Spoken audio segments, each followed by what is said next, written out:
والنجم والشجر يسجدان والسماء رفعها ووضع الميزان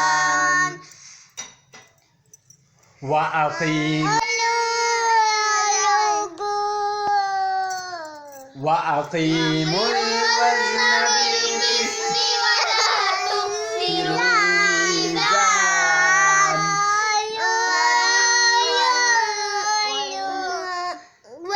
والأرض وضعها